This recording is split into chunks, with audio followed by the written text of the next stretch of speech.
আসসালামু আলাইকুম। কেমন আছেন সবাই? আশা করি ভালো আছেন। আজকে আলোচনার বিষয় হচ্ছে রোজার মাসে হৃদরোগীরা কিভাবে নিরাপদে রোজা উদযাপন করবেন, তারা কিভাবে তাদের ওষুধপত্র খাবেন, কি নিয়মকানুন মেনে চলবেন, কি ধরনের খাবার খাবেন, কি বর্জন করবেন। আসুন আমরা এই বিষয়গুলো একটু জেনে নেই। হৃদরোগীরাও কিন্তু রোজা রাখতে পারেন, এ ব্যাপারে কোনো বাধা নাই। আর এই সিয়াম সাধনার মাধ্যমে আধ্যাত্মিক, শারীরিক, মানসিক উৎকর্ষ লাভের রয়েছে রোজার মাসে একটি অপূর্ব সুযোগ। সবারই অধিকার রয়েছে এই অপূর্ব সুযোগ কাজে লাগানোর। হৃদরোগীদের জন্যও এই সুযোগ রয়েছে। কাজে আমাদের জানতে হবে যে হৃদরোগীরা কীভাবে এই সুযোগটি গ্রহণ করবেন। হৃদরোগকে আমরা তিনটি ভাগে ভাগ করতে পারি: অল্প হৃদরোগ, মাঝারি হৃদরোগ এবং তীব্র হৃদরোগ। যাদের অল্প হৃদরোগ তাদের ভয়ের কারণ নাই। যাদের মাঝারি হৃদরোগ রয়েছে কিন্তু স্টেবল বা নিয়ন্ত্রণের মধ্যে আছে, তারা কিন্তু অনায়াসে রোজা রাখতে পারেন নিয়মকানুন মেনে চলে। আর যারা তীব্র হৃদরোগে আক্রান্ত, যেমন তাদের অনেক বুক ধড়ফড় আছে, তাদের শ্বাসকষ্ট আছে, তারা শুয়ে থাকতে পারেন না, তাদের শ্বাসকষ্ট হয়, তাদের বুকে ব্যথা হয়, চেস্ট পেইন বা বুকে ব্যথা আছে, এ ধরনের রোগীদের অবশ্যই আল্লাহ ক্ষমা করবেন। তাদের পক্ষে রোজা রাখা সম্ভব হচ্ছে না, কিন্তু হৃদরোগকে নিয়ন্ত্রণ করে তারাও কিন্তু রোজা রাখার সুযোগ পেতে পারেন। যাদের মাঝারি হৃদরোগ রয়েছে তারা, বিশেষ করে যারা ওষুধপত্র খাচ্ছেন, যেমন অনেক ঔষধ আছে যেগুলো দুপুরবেলায় খাওয়া সম্ভব হচ্ছে না হৃদরোগের কারণে, সেগুলো কিন্তু অনায়াসে ইফতারের সময় খাওয়া সম্ভব। যেমন ক্লোপিডোগ্রেল, তারপর ব্লাড থিনার, অন্যান্য ব্লাড থিনার যেগুলো আছে, অ্যাসপিরিন, কোলেস্টেরল কমানোর ঔষধ, এগুলো অনায়াসে সন্ধ্যায় খাওয়া সম্ভব। তবে একটি জিনিস খেয়াল রাখবেন যে যারা সকালে আগে ইকোস্প্রিন বা ক্লোপিডোগ্রেল খেতেন, তারা সেহরিতে না খেয়ে এটি ইফতারে খেলে বরং অনেক নিরাপদ হবে, কেননা এই ওষুধগুলো কিন্তু অ্যাসিডিটি তৈরি করে। আর হৃদরোগীরা চেষ্টা করবেন যে সমস্ত খাবারে অ্যাসিডিটি হয়, ঝাল ভাজি তৈলাক্ত খাবার, সেগুলোকে অ্যাভয়েড করতে বা বর্জন করতে, কেননা এগুলো বাড়তি সমস্যা তৈরি করে। হঠাৎ করে ইফতারের সময় বেশি খাবার খেলে তাদের মেটাবলিক অ্যাক্টিভিটি বেড়ে যায়, তাদের হার্টবিট বেড়ে যায়, তাদের অ্যাসিডিটি হতে পারে, আবার বুকে ব্যথার সন্দেহ হতে পারে যে হৃদরোগ বেড়ে গেল কিনা।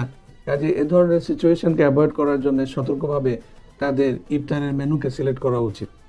যেমন ঝালবাজি তৈলাক্ত খাবারকে বাদ দিয়ে বরং দুধ চিরা বা দই চিরা অথবা ফলের জুস, বিভিন্ন ধরনের ফল, এগুলো আপনি সন্ধ্যায় খেতে পারেন। আবার অনেকের বেলা দেখা যায় যে অ্যাসিডিটির সমস্যা অনেক বেশি, তারা সাধারণত ইফতারেই তাদের রাতের খাবারটি সেরে নিতে পারেন, সে বিষয়ের প্রতিও লক্ষ্য রাখা যেতে পারে। একটি জিনিস আমাদের খেয়াল রাখতে হবে যে রোজা কিন্তু হৃদরোগীদের জন্যও ভালো। কিভাবে? কারণ এই রোজা রাখার মাধ্যমে আমরা ব্লাড প্রেশারকে কন্ট্রোলে রাখতে পারি, ব্লাড সুগারকে কন্ট্রোলে রাখতে পারি, ব্লাড কোলেস্টেরলকে কন্ট্রোলে রাখতে পারি। এমনকি রোজা থাকলে মেটাবলিক অ্যাক্টিভিটি কম থাকে, সেক্ষেত্রে আমাদের হার্টবিটও কন্ট্রোলে থাকে। হৃদরোগীদের জন্য হার্ট রেট একটি গুরুত্বপূর্ণ বিষয়, কেননা হার্ট রেট বেশি হলে তাদের বুক ধড়ফড় হতে পারে, শ্বাসকষ্টের অনুভূতি আসতে পারে, এমনকি তাদের চেস্ট পেনও হতে পারে। আর যদি এই হার্টবিট কন্ট্রোলে থাকে তাহলে কিন্তু তারা বেনিফিট পাবেন। আর যাদের হৃদরোগ এবং ডায়াবেটিস রয়েছে তারা কিন্তু দিনের বেলায় তাদের ব্লাড সুগার পরীক্ষা করতে পারেন।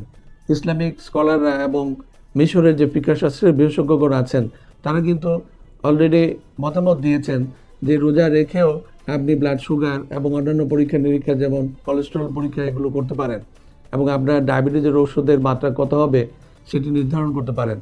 আর এই সমস্ত ক্ষেত্রে যদি আপনার নিজে নিজে সিদ্ধান্ত নেওয়ার ক্ষেত্রে সম্ভব না হয়, তাহলে অবশ্যই ডাক্তারের পরামর্শ নেবেন। হৃদরোগ কেন হয়? দেখা যাচ্ছে যে ব্লাড প্রেশার, ব্লাড সুগার বেশি থাকা বা ডায়াবেটিস, কোলেস্টেরল বেশি থাকা, ওজন বেশি থাকা এবং ধূমপান।